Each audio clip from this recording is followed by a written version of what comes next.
They tried to stop my shine, but I said, hold up. Y'all know how many hoes done tried to hold this hoe up? Tokyo Talk boy. the music.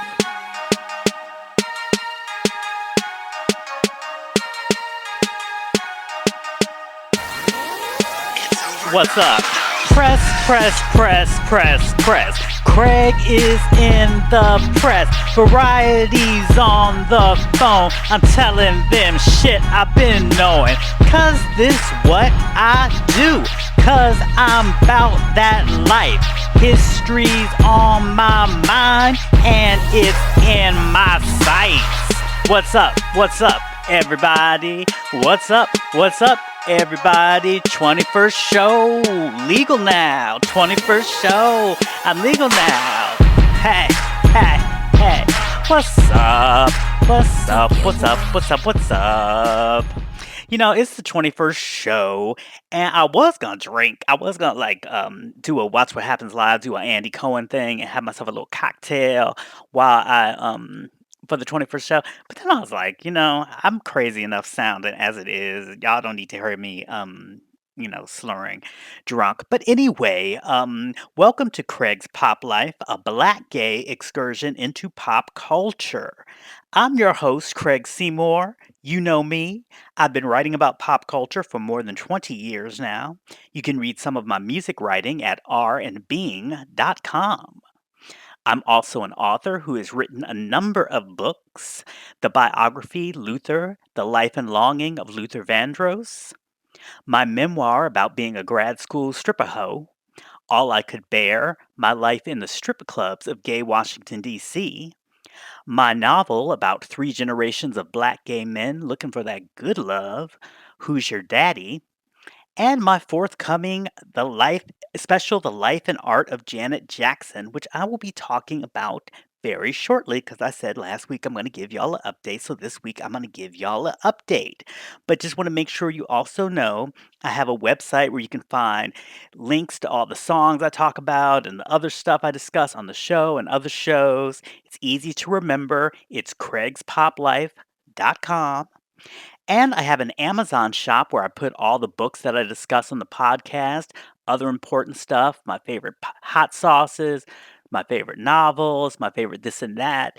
The shop now features a whole section for Janet Jackson vinyl because she's reissuing many of the classic albums on vinyl, so you can find them all in one place right there. Get your orders on and everything, along with some classic vinyl that I put in the shop. So all of that good stuff is at on my Amazon shop, and that's also easy to remember. It's amazon.com/shop/Craig's Pop Life. So like I said, I was gonna give y'all an update on the book, because I know y'all like this book was supposed to come out in the springtime. This motherfucker done dragged us into a whole nother season, and we don't know what's on with up with the book. Some of us had pre-ordered and had it canceled. What is going on? Is this motherfucker writing the book? Is the book coming out? Like, what? What? So I hear you. I understand the emotions. I understand where you're coming from. So here we go. Okay, basically, when I thought of the idea to do this book, it was late last year. It was right around the time that she was finally, getting into the Rock and Roll Hall of Fame. And I was thinking about the book like it would consist of some essays and the complete never seen before transcripts of my interviews with her from my Vibe magazine cover stories in 2001 and 2006. So I thought that'd be a nice little Janet Reed. You get your little essays. Oh, is this, about different themes and stuff like that. And then you get the whole transcript. So you finally have the entire conversations. I know a lot of you all have listened to them, but even me, having shit, I was in the room, and then I also have heard the playback. But even reading it, you do get some different things, and different things do jump out. So, it's interesting. And I was planning to kick this all out while I was laying up, listening to Christmas music, drinking eggnog. I thought this would be something I would just do on the side. Ain't nothing on TV around Christmas time. There's only but so many Christmas movies I like. You know what I mean? So this extra time. But then two things happen. Maybe it's just two things. just shit happened because I think I stopped numbering. So I'm not gonna say two things. I'm gonna say shit happened. Now here is the assorted shit. Okay, and not necessarily. And not, I shouldn't say shit happened, except in the just general term of shit happens. But like, it's not bad stuff. It's just things that happen along the way of the creative process. And I'm sure anybody who's embarked on some sort of long-term creative process, whether it's a long-term project in school or a dissertation or a thesis or just some shit you're doing at work, in the course of doing like a long-term project, stuff can happen that might change, your direction. It might change a little bit about particularly how long it's going to take you to do it. So in this particular case, I got the interviews back from the transcription service. That's something I did. I didn't do that myself. I just sent that out, thinking, oh, easy breezy. I'll just throw money at it, and that problem will be solved. Well, the transcripts as I got back, they just really. I feel bad at saying they were effed up because that makes it sound like the people didn't really do their work. And I mean, they were transcribed. It's just in a conversation, and y'all know how I talk. So in a conversation and stuff, just a casual conversation, and and I'm trying to relay that, the specifics of the conversation and the slang and all that kind of stuff. It just was not readable. Like I had to go through it word by word, and that took forever because basically what I had to do is I had to take the transcription, and while I was reading the transcription word for word, I had to simultaneously play the audio just to make sure everything was right, and just things like pauses and everything, just so that that it read in the way that it came across. And that was much more difficult than I'd ever expected. It took much more time. It took me about 6 weeks to go through both of them. Because y'all have listened. I know a lot of y'all listen to them. You know how long they are. So that took a long time. Um, so that was completely unexpected because I had really thought that I would get the transcripts back. I'd be able to give them a quick weekend read, with my feet up on the couch, watching Netflix in the background. It'd be real, just not a big deal. But it ended up being a very big, time consuming deal. It was really tedious and exhausting, but ultimately, I'm really happy with the way it turned out, and I think you will be too. They're very, very readable, and like I said, really, even if you've listened to them, you really get a different experience reading them. So I think you all will really enjoy that. So I can't wait till you get a chance to see those. And so that was the first big setback. That was my first big.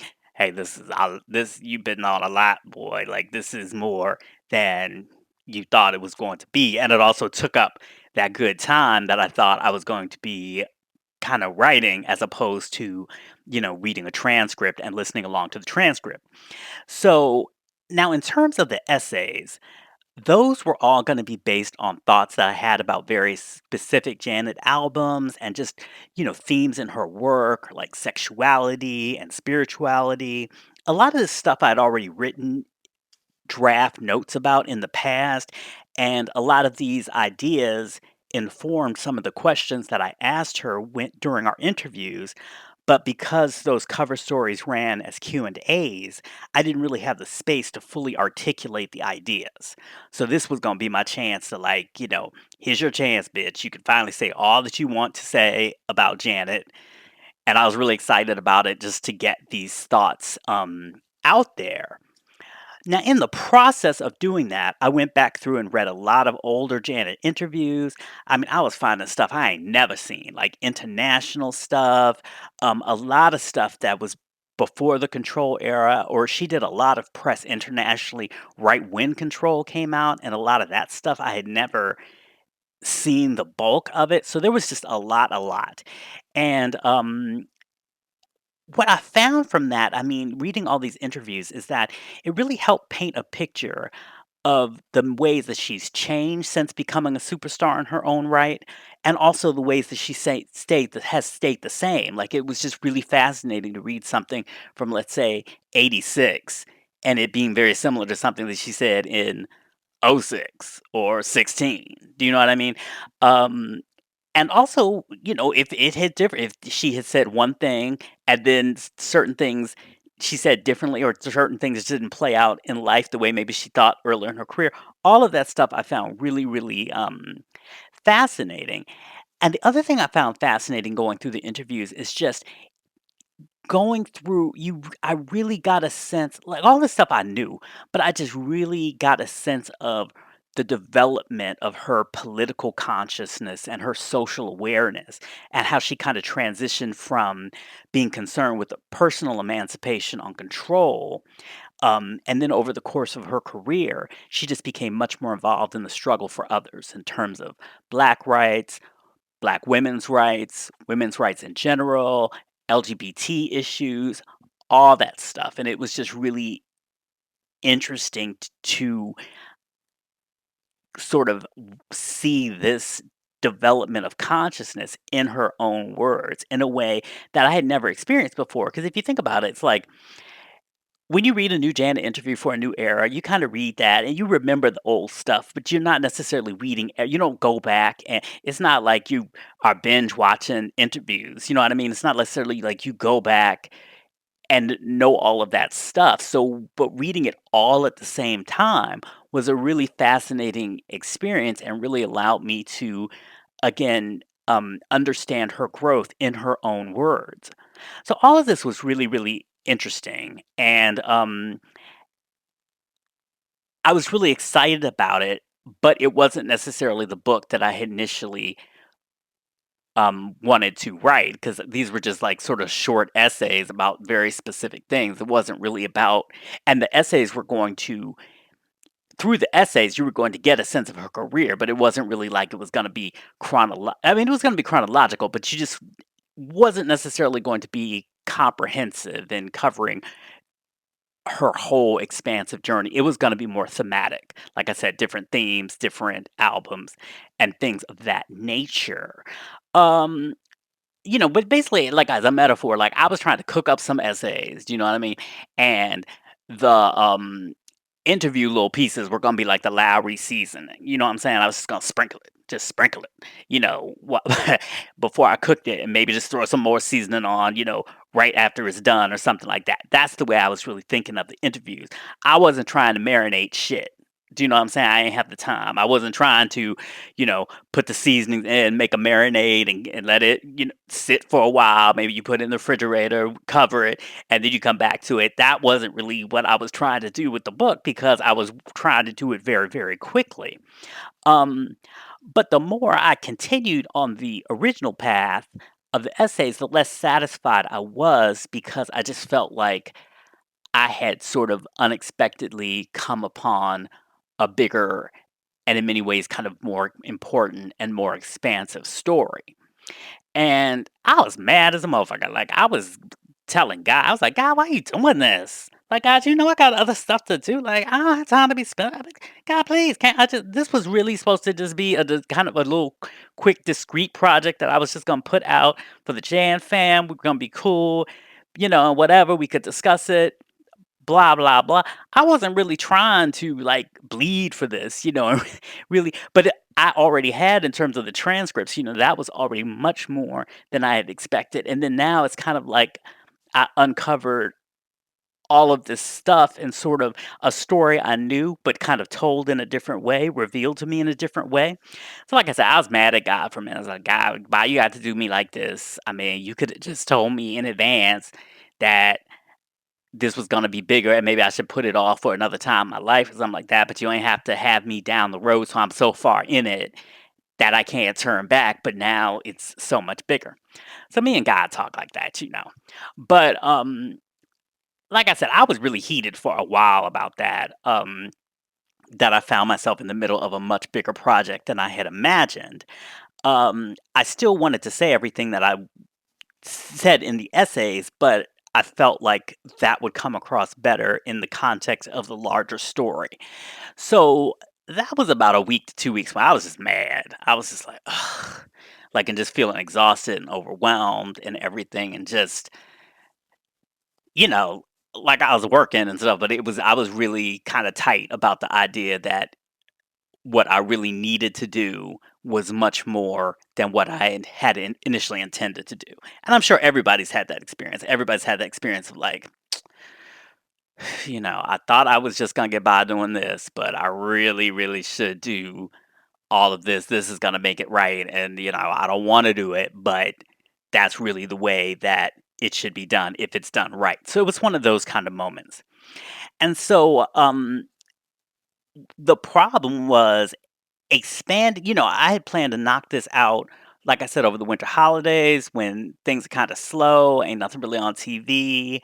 um I don't have a lot of other projects coming in, so I thought it was gonna be a wrap by the early months of the year.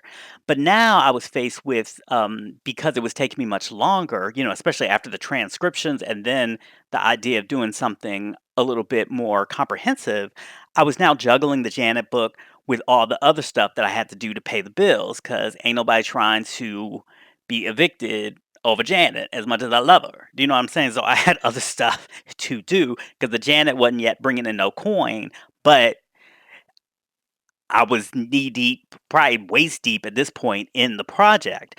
So that slowed it down a considerable bit just because the time that I had to spend on it wasn't as concentrated and focused as it was before because I was doing other stuff. Um, but then another thing happened. I was mad at God about this again. I was like, "God, why couldn't you just God, if you had told me this, if you had given me this revelation like 6 weeks earlier, it would have been so much easier. I don't know why you had to wait. I don't know what you was doing. I don't know who else needed your attention, but like, I love you. You know, you're responsible for it all. But you really could have told me this a while. It would have made shit like that much easier." So let me give y'all some context. Okay, so most listeners know that I wrote a Luther Vandross biography. If you don't, I guess it's because you came in halfway in the middle of the show because I just said that at the beginning of the show. So anyway, that's something I have done. Now, if you have a copy of the book, first of all, thank you. Second of all, if you look in the back of the book, you'll find a hella long bibliography. I mean, it goes on and on and on and on and on of every source that I used in writing the Luther Vandross book. So it's all there, right? Um, However, if you're reading the book and you look at an individual quote or a piece of information or something like that in the body of the text, you won't be able to tell exactly where I got it from. And I have to take a break to get a sip of my good iced tea. Y'all know I'm out of Red Bull. I always have Red Bull when I do the show because I need it for the energy. So I'm drinking me a good Gold Peak diet iced tea. So excuse me for a moment. So anyway, like I said, the Luther bibliography is mad long, but there are no attributions in the text because I was on basically at that point I was on a make or break contractual deadline to finish the Luther book in a certain period of time. So I have no time to do nothing extra. It's like, hey, I'm telling y'all where all the stuff is, but I can't, I just didn't have time. It was contractual. And I always plan to go back to insert all the specific attributions. Especially when I updated the book, like, that was the plan. It was like, I was gonna update the book, and I'm gonna go back and, show you where all these quotes came from and stuff, just so that people in the future, if scholars, might wanna know where a specific or somebody might just need to find somebody might just wanna read that particular article because they like that quote, so they want the more context. I just thought it was important to have it in there. But after I finished all writing the update and all that kinda stuff, I realized all it would entail to go back and find where I got all of those quotes, even though it was all listed in the bibliography. I realized there ain't no way in the world that I would ever have the time or energy to do all that. Like, I just couldn't do it. So I put it out again, the updated version, just as is with the bibliography. But again, you don't know where the specific quotes come from. And part of that was that at that point, I had given all of my research away, not given away, but I donated it to the Archives of African American Music and Culture at Indiana University. So if you're ever in Bloomington, Indiana, just go. You can ask for the Craig Seymour collection, bitch. You can just go right up. Go. I'm sure I haven't been, but I'm sure there's a counter. Somebody say, "Hey, I want to see the Craig Seymour collection," and they'll give you all my Luther stuff if you want to go through it and everything like that. Feel free. Take us picture though. Take a little snapshot so I have it and send it to me. You get everything you need. So that was the particular problem. Is like I trying to find the quotes and I didn't even have all the research right there. So it just really, really couldn't be done for Luther. So this was kind of in the back of my mind while I was working on the Janet project. And one day I just stopped and said, if I don't stop now and attribute every single quote while the research is still right in front of me, I ain't never gonna do it. Because I knew that I never did it with Luther and I'm never gonna go back and do it with Luther.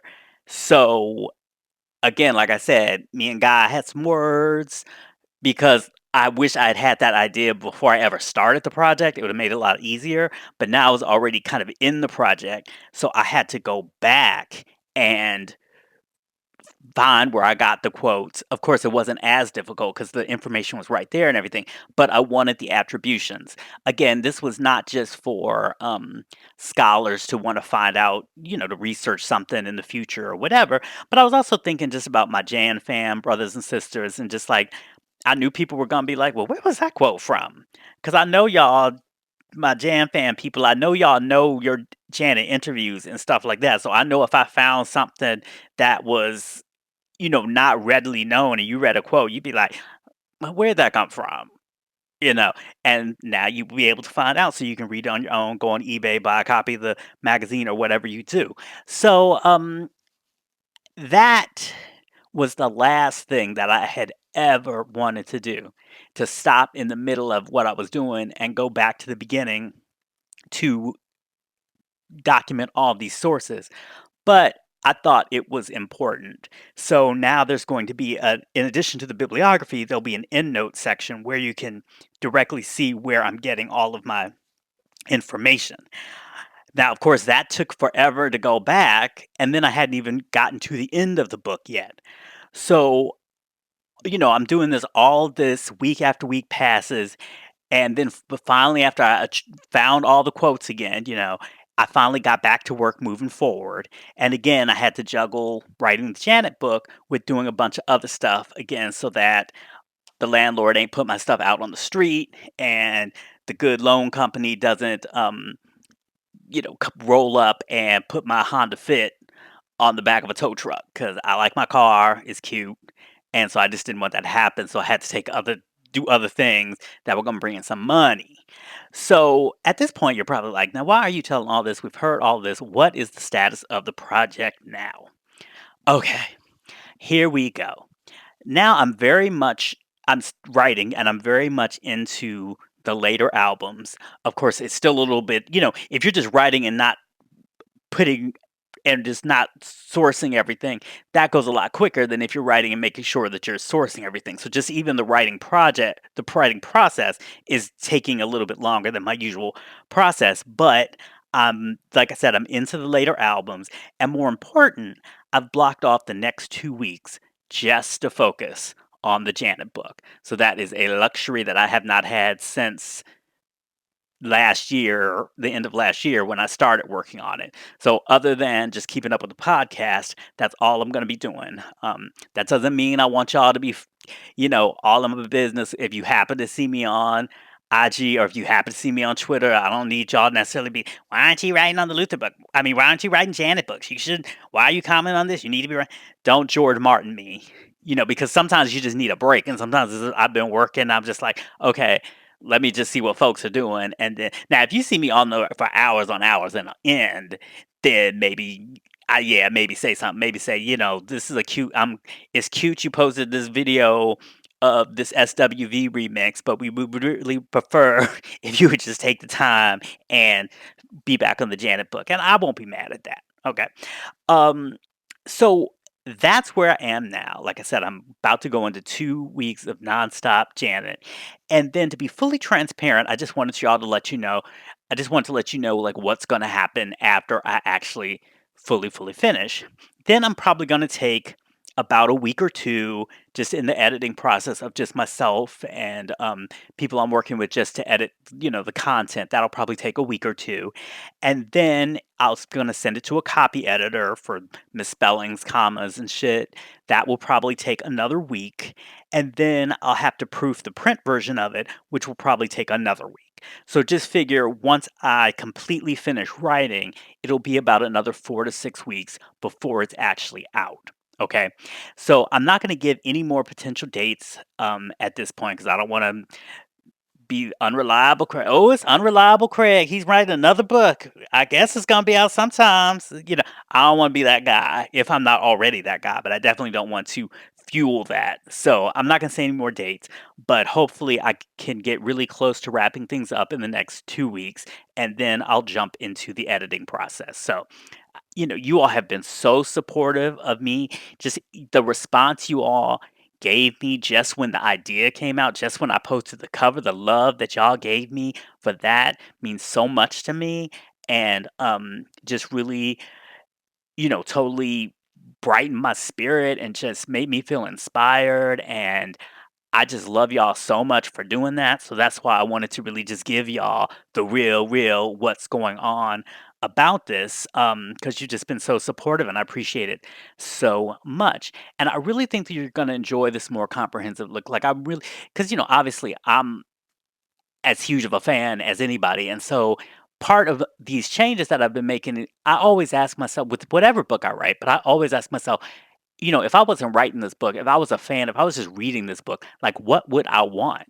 And that was partially the reason for going back and, make sure I included this whole journey that I was discovering because I was like, well, that's what I would want, right? Because there's nothing like that out there. So, yeah, it would be great to be able to experience how she talked about stuff during control and then how stuff, it would be great to experience that in all one place because we don't really have something like that. So a lot of this was me coming from the standpoint of a fan and just being like, hell, this is what I want. I mean, and it is what I want. Like, I'm sure I will read it as a fan, not as a fan of my own writing, but just as a resource, just enjoying just the story of Janet. So that's what that's all about. So I think you all will really like it. Again, I thank you for your patience and support.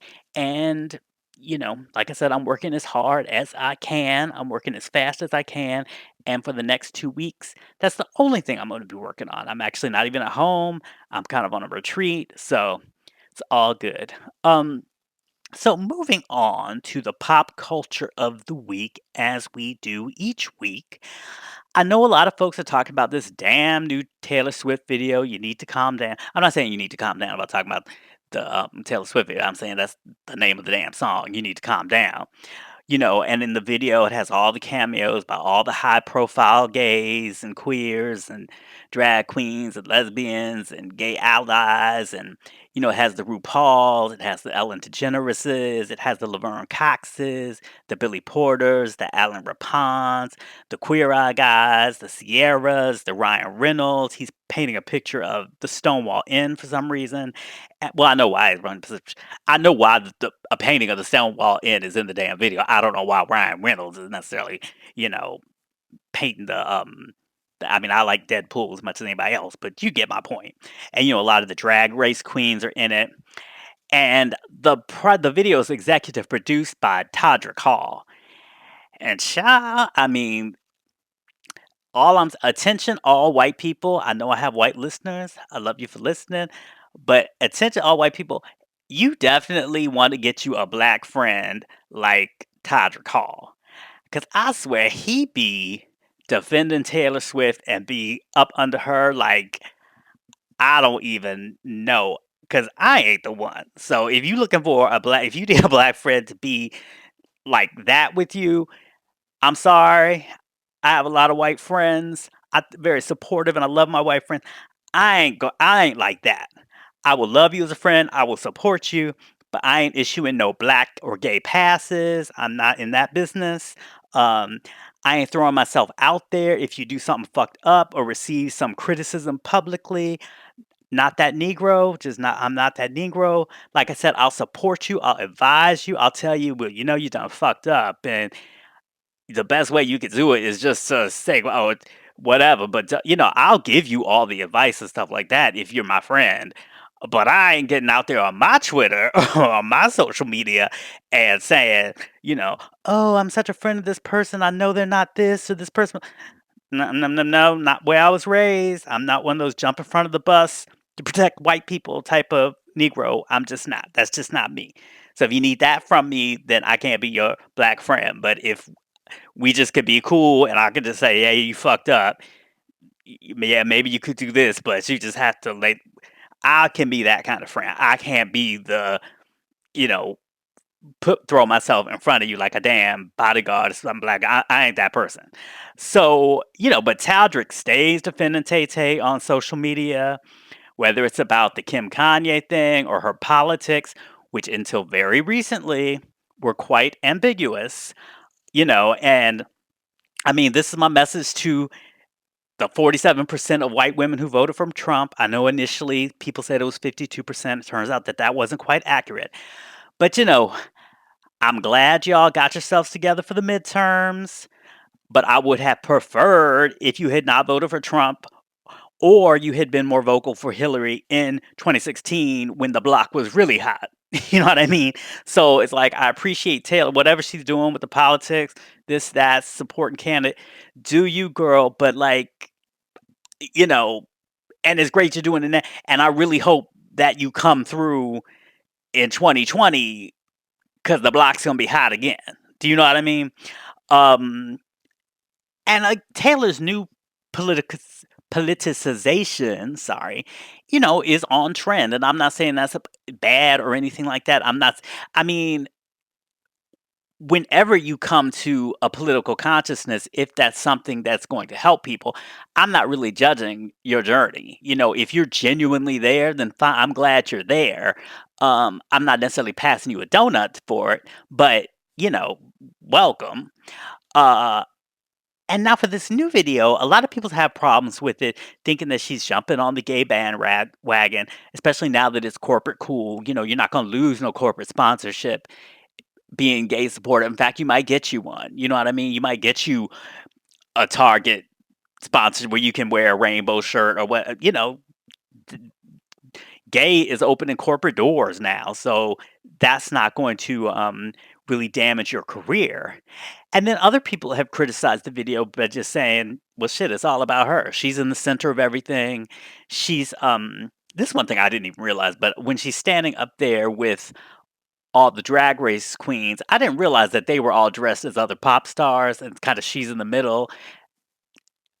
As soon as somebody pointed out to me, it was obvious that okay, there's Ari, there's Beyonce, there's Cardi and whatever, but because none of the people really look like the people that they're portraying, it's just the outfits. It went by me the first time I saw it. But anyway, like I said, there've been a lot of criticism about her putting herself kind of all up in the middle of the mix. And The Onion ran this really hilarious headline. They said, Taylor Swift inspires teen to come out as straight woman needing to be at the center of gay rights narrative. So I definitely can see that criticism. I think that criticism is very valid. But I guess the one thing I kept coming back to, and this is kind of inspired by this book I'm reading, which I'll talk about a little bit later, comes out in October. It's wonderful, but I don't want to drag that all into Taylor Swift's mess.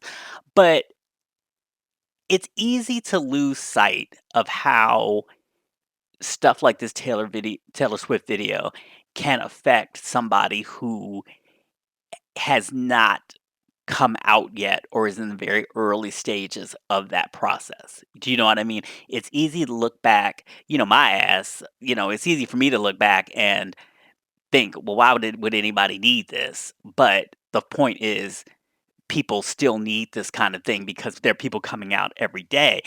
And one of the things that I always try to stay mindful of is that in the coming out process, one of the hardest things about that is just finding the right moment to bring the shit up. Because it's never a right, there's never a right moment. There's never some general moment where somebody corrals the family.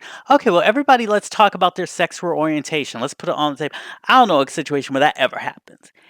So there's always that thing of like, when the fuck am I going to bring this up and what is going to be the context? Because I remember for me, thinking about many, many, many, many years ago, um, coming out happened after me, my father, and his girlfriend went to see the film version of Torch Song Trilogy with Harvey Fierstein and Matthew Broderick, cute ass Matthew Broderick, in 1988. And I had just turned 20. Okay. And it wasn't really a big deal that we were seeing a gay film because this was back in the 70s, 80s, and it's hard for people to understand this now. But back then, I mean, people just kind of went to see films to be part of the cultural conversation. It wasn't so much like the blockbuster culture where you just went to see some big, horror thing or some big superhero thing each weekend or something like that. It's like there were films, independent films, foreign films, all sorts of films, and they got very big coverage in the newspapers. It was very important, the films that were well reviewed. And if something got a lot of reviews and had a buzz, people just generally wanted to see that film.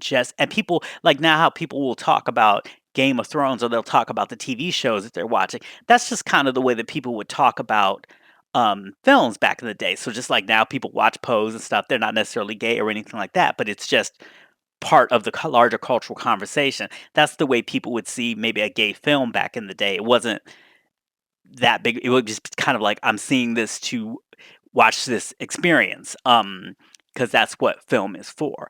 So we went to see it, and it was really nothing for us to see like 2 or 3 films in a weekend. So it really was not that big of a deal that it was a gay film. I don't even really remember the specifics of the film, but somewhere on the ride home, we were just talking about it because that was also an important part of the film going experience, is to kind of talk about the film experience back then, is to talk about what went on in the film. People don't do that so much anymore because, like, how much can you say after whatever? I mean, there's probably a lot you can say after Endgame or something really good, but other films, it's like, okay, this happened. What we gonna eat? Um, so anyway, I remember on the ride back home, we were talking, talking, talking. Sorry, y'all, I need another sip of my iced tea. Okay. And I know at some point along the ride, my father asked me something to the effect of, had I ever thought that I might be bi or something like that? One of those kind of oh, have you ever had this feeling, that you might be bi? And I know a lot of parents, they need to, when they're on the coming out, when they're on the acceptance train, they need to make that bisexual stop. You know what I mean?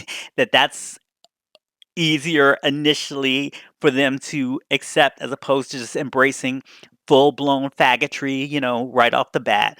They need that little bi stop, to get a little refresher to catch their to catch their breath before they move on to all the way to Gay Town. You know what I'm saying? So we were having this discussion. It went on and on. It was just a really calm discussion, wasn't heated. It was just, like I said, a discussion of the way we would discuss films anyway, but this just happened to be a film about sexuality, and then it just happened to he just happened to ask in the course of that. I mean, I'm sure he had his suspicions. That's the fucking reason he was asking in the first place. But in the course of this conversation, he was asking, had I ever thought I was bi? And I was pontificating on and on, just kind of being very deflective and just talking about, what little my little sophomore college well, I don't know what I was in college because I dropped out of high school and then took some time off, and then I flunked out my first year in college, and then my second year at another school, and then finally I went back to school at University of Maryland. So I don't know what I might have been a damn freshman credit wise, even though I might have been going to school off and on for a couple of years to that point. But anyway, I was just pontificating about what I knew. Well, the complex nature of human sexuality and so on and so forth. And some people think I probably brought the Kinsey scale in there. Some people think that there's a scale, and we're all on the continuum. And I was just talking like I was doing a goddamn TED talk in the back seat. Just talk sexuality in general and how we think about things, and these are social constructs. I was just doing it. Yeah. So that went on and on with me being all theoretical with the situation. But finally, at some point that night, I think I said something. I said this the most softest way. I said, hey, I might even be bi. You know what I mean? I mean, human sexuality is, and on the continuum, hell, I might be bi. You know what I mean? Making it sound very like shoo, it's a continuum. I don't know. We have these thoughts. I'm an open-minded person. I'm a I'm a guy of the '80s. I'm down with stuff. So yeah, maybe I am. Kind of on that tip. Not really making no declaration. Not really planting a rainbow flag in the sand, but just hey. So anyway, it wasn't really that big of a deal.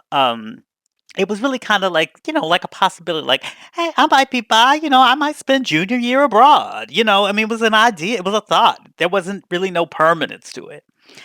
Uh, and that's the way it kind of stayed with him. But of course, that wasn't the reality that I was living in my head. You know what I mean? It was a somewhat theoretical because I had never had sex or any more than just a heartbreaking crush on my straight best friend in high school. I know that's basic bitch shit, but that's the truth. I hadn't so much as touched a guy in a got a sexual way or something like that. So to that degree, yeah, the shit was theoretical. And I mean, I knew for sure that I was gay, but I've had a lot of conversations with other gay men about coming out and stuff like that. And some people talk about like having a first sexual experience or something like that, or really having that lust being that desire for other guys being kind of the driving component. And surprise, surprise, because everybody whatever thinks I'm, you know, so out there sexually and stuff like that. But surprise, my sort of being drawn, knowing that I was gay, really did not was not driven by sexuality. I mean, sure, it had a sexual component. I mean, I'd been fapping to Scott Madsen, the Solaflex guy, ever since I could get my dick hard, so yeah, sex was always in the mix. But for me, it was really more of an emotional connection. I mean, I really just always had this kind of like idea of being with the guy and having a relationship that felt like really like an extension of friendship. Like that was almost kind of like a dream. And I remember the first time I saw the film Morris. That was about like a year earlier. That was about 87, I think. I saw the film Morris and I also read the book by Ian Forster. And that was the first I was like, "Yes, this is exactly it. This is exactly how I feel, and this is exactly the kind of relationship that I want." The relationship, for those who've seen it or read it, the relationship between Morris and Scudder. I'm like, "That is what I felt for my whole life," it finally put into words, and I think that's just such a great experience when a piece of art can do that, and I think a lot of people have had that experience with something or another. And that's probably why Morris is still one of my favorite films, one of my favorite novels, and certainly my favorite romance of all time. So, if you're into that kind of thing, I highly recommend it. Um, so anyway, so later that night, after the night that we saw Torch Song Trilogy, I wrote my father a note on a legal pad. I don't know where I mean, my mother was in law school growing up, so I mean, I guess maybe that's where I got my thing for legal pads. I don't know where I got my love for legal pads, but I still write everything I do on legal pads now, even all my books since the Janet on a legal pad. So I wrote this note to my father on a legal pad, and I just said something to the effect of, "Hey, I've given this some thought, and I actually think I am gay." Like, on second thought, remember that vibe? I actually am gay. And it didn't seem important at the time to make the distinction that the thought I'd given it hadn't just been in the few hours since the movie or since I told him I was maybe bi, but the thought that I've been having, for most of my life. And yeah, but like I said, I just like this some epiphany I just had. No, this was in the works. But I told him that, and we talked about it when he came home at the end of the next day. When he came home from work at the end of the day, not the next day, just the day I left the note. Um, and I mean, it was all good. I mean, I had to hear all the stuff about, the fear of AIDS and oh my God. And then this used to be a popular one like in the 80s and 70s from what I've heard from friends. I don't know if if gays and if coming out in the 90s and the millennials, if you still get that, but I got the whole, well, I don't know one happy gay person in my life. All the gay people I know are miserable and stuff. That used to be a real common thing for people to say. So I don't know if that's still part of the greatest hits or if that has been, you know, regulated to a classic, to an oldie. a golden oldie or whatever. But I definitely got that.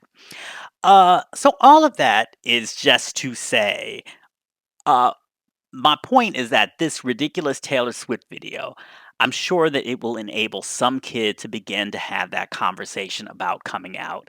And for that reason, I'm okay with it. I know it ain't for me. I don't ever have to look at it again, but to the extent that I know it's going to help somebody else. Do you know what I mean? For all of the things that I might have, the things that might irritate me, I know it's going to help some kids. So for that reason, I'm cool with it. My bigger issue with the video is just, I mean, the whole time I'm thinking, why y'all in a trailer park? Like, seriously, like, why are y'all in a trailer park? Like, is glamorizing poverty, like, is that cool now? Like, is that what we're doing? I mean, because Taylor Swift has multiple multi-million dollar homes, okay? Why she with the gays in a trailer park? Like, why we can't be neighbors in her Tribeca penthouse? That's what yeah, that's what I would like, you know what I mean? Or her Rhode Island mansion that overlooks the ocean where she always has her July 4th parties. I mean, that's coming up. Is she inviting the gays to that? Is she inviting gays to July 4th? Why? I just can't even understand what was the point of the trailer park. It would have been even more subversive if you had all the gay people maybe in like a suburban cul-de-sac to kind of critique the notion of the suburban of the suburbs being associated with traditional family values and all that kind of stuff, but to put marginalized people in an economically marginalized place, I just don't know what the thinking was, but around that behind that. I mean, I'm sure her good Judy Todrick would have some justification for it for me, so I'm sure that's whatever.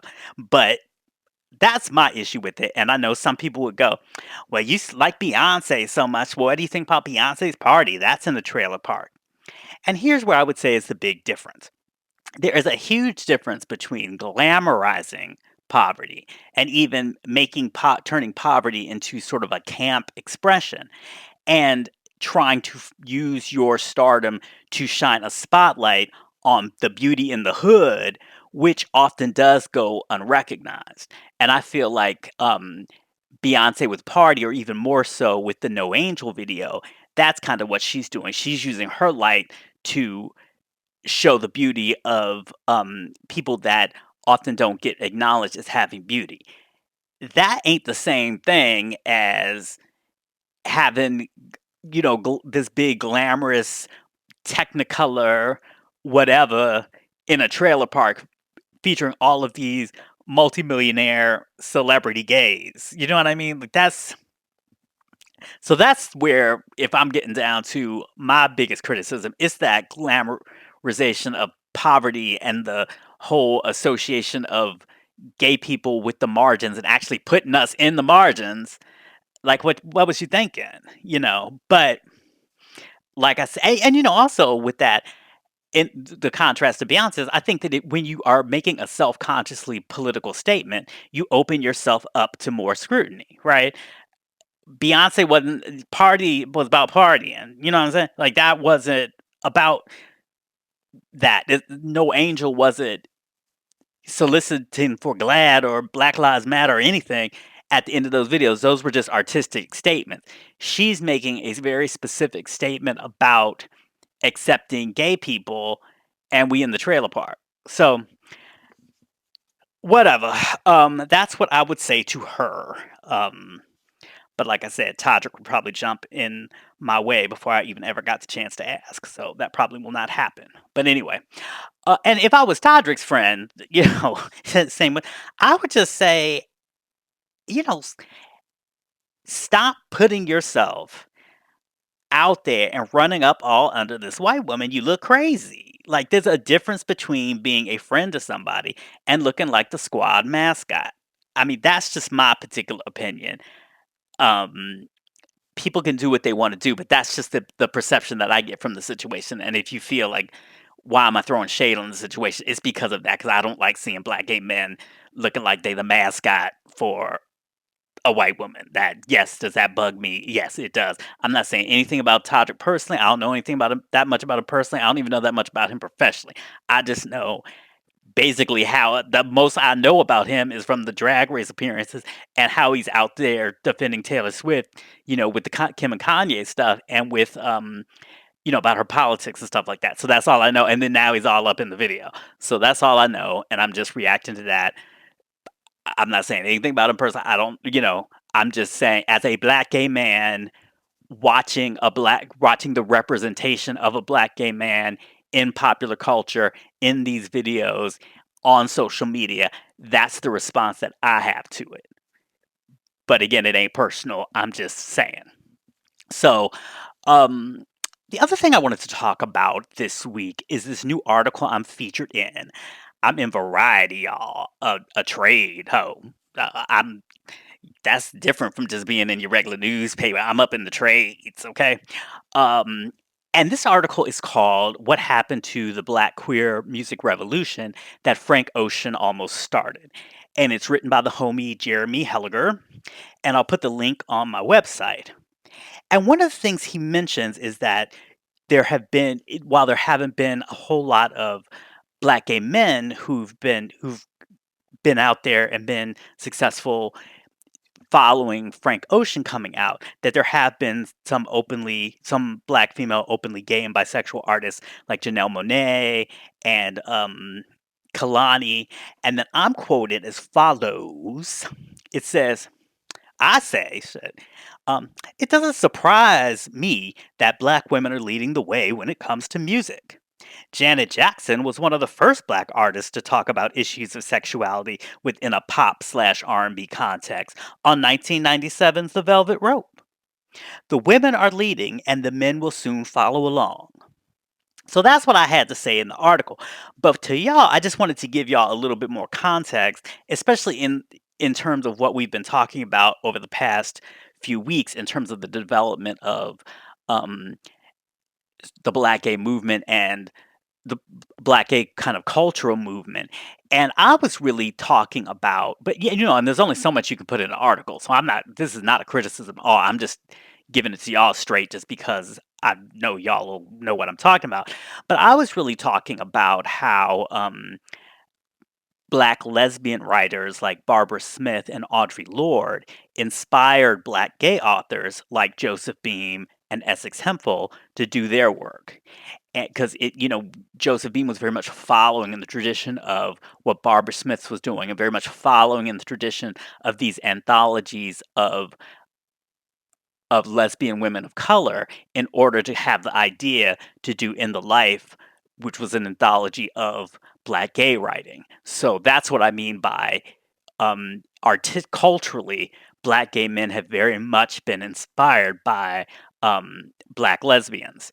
And so I was talking about that really. I was thinking about how black women have led the way in the form of these black gay expressions. So it doesn't surprise me that the same thing is happening in music. My point was really much bigger than music.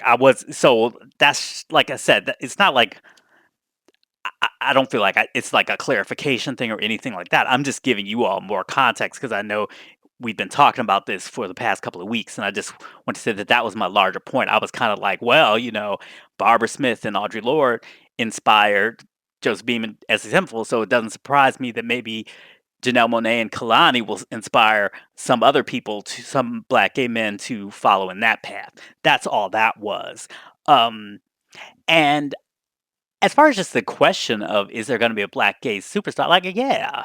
I just feel like it always has to be organic, it always has to be about the music, it's gonna come from somewhere we don't expect, but certain things, like, I feel if Khalid came out, I don't really feel like anybody would give a shit, he would still be Khalid, and I just think that the context is there, and it's just gonna be something that is very organic, but I don't feel like the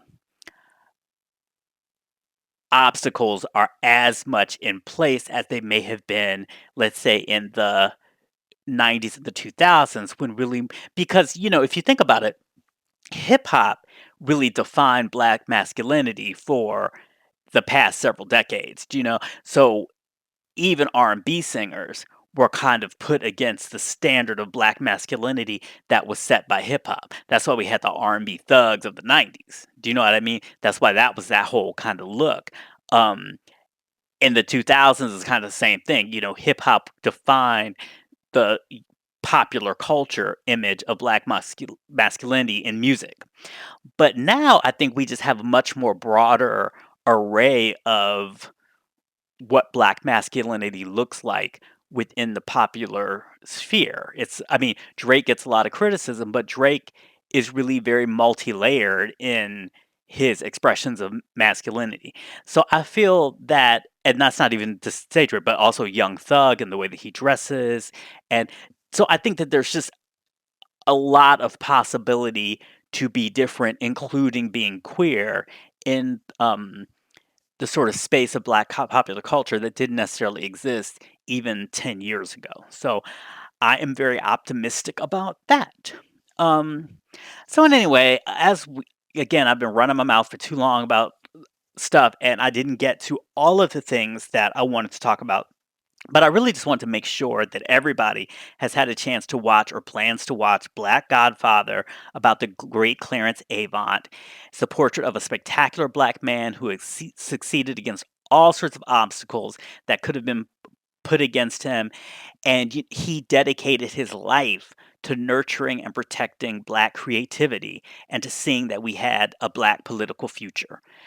So that's just extensive viewing. I mean, it was so eye-opening to me because I knew Clarence Avant and been known Clarence Avant, but primarily through music and knowing and him being the founder of Taboo Records and giving us all the SOS bands and stuff, and him really being a mentor to Jimmy Jam and Terry Lewis and just that role. And I just always knew that he was always in the mix. Like if anybody was talking about who their mentor was or who gave them advice or who helped them in a situation, Clarence Avon's name always came up.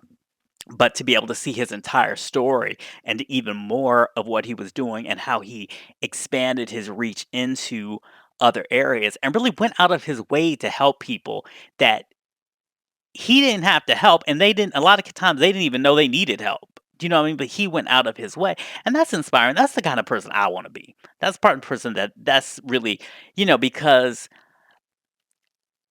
sometimes sometimes you can it's easy to hold back on like reaching out to people and supporting them and everything because sometimes especially in the social media age it can sort of feel like clout chasing. It can kind of feel like if you reach out to somebody, say, "Oh, I really support your book. Oh, just let me know if I can do anything for you," or something like that.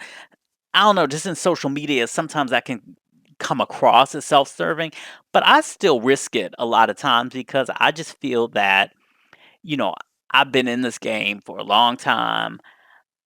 I know a lot about kind of navigating the system, and I really know about because it's not easy to be. I'm not gonna trying to say I was ever hot or anything like that in the industry, anything like that. But I'm just saying it's you can come to a point in your career where you're getting all the cover stories, you're doing this, you're getting the book deals and all this kind of stuff and everything like that. If you're in the game for long enough, you might find that you come to a point where that stuff doesn't come quite as easy just because maybe you've aged out of it, maybe just the types of stuff you were writing about isn't what's hot anymore. Maybe just the industry has changed and consolidating, so there are not as many opportunities as there once were. All of that kind of stuff. So I feel like I'm helpful to the extent of I can tell people how to keep on once you've not necessarily um, being supported by the mainstream, or not even that necessarily being supported by the mainstream, but just kind of how to make the mainstream irrelevant and just be like, I'm going to do what I want to do. I'm going to write my Janet Jackson book. I don't give a good goddamn if a publishing company wants me to write a Janet Jackson book. I'm going to write a Janet Jackson book, and I know how to do that. Do you know what I mean? So to what it's worth, I be reaching out to people. I be having conversations. Some people don't want to be having the conversation with me. That's cool because some people do, and that's the work. That's just the work that I feel that I'm additionally meant to do, so I try to help as many as I can, each one teach one, right? I also wanted to say how much I love is in terms following up on last week, just how much I loved the latest episode of Pose, Worth It. It way mel way mel y'all know it's late, it's 4:32.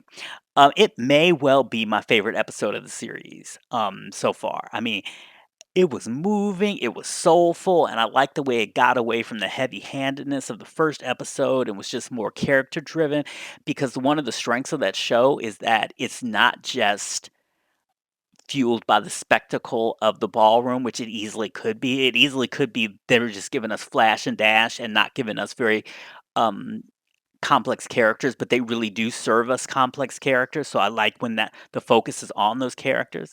Shout out to Queen Janet Mock and her pin game. Her pin game is strong. Her mogul game is strong now because she just got this new deal with Netflix. So much respect and shout out to her.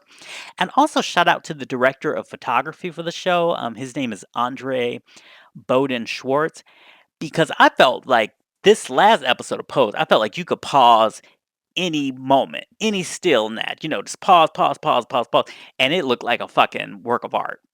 Especially those scenes where like Electra was walking through the S&M club and all that kind.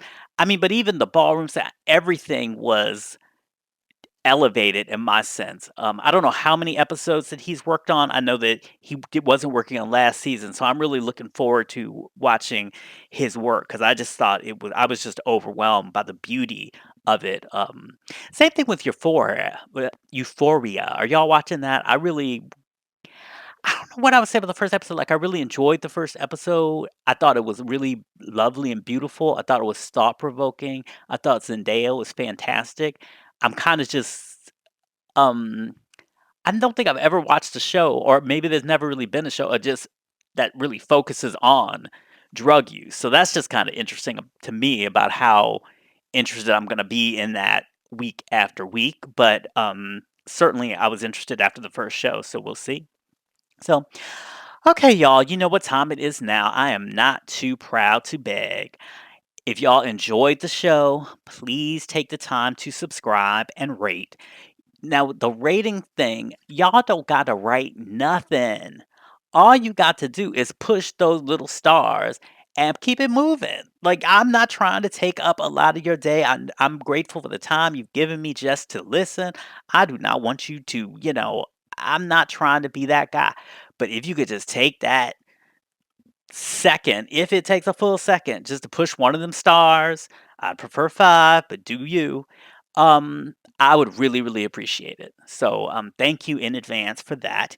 And if you know a friend who might also like the podcast, please do me a favor and share it.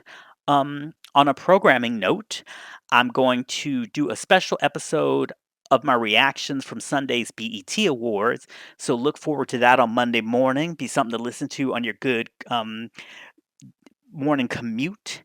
And I also want to thank the sponsor of the show, the Girlish Podcast. Make sure you check that out because if you don't, my black ass probably won't get sponsored no more. So until next time, be cool, be kind, be creative, and in the words of my fave, Be your damn self. okay, love y'all. Bye.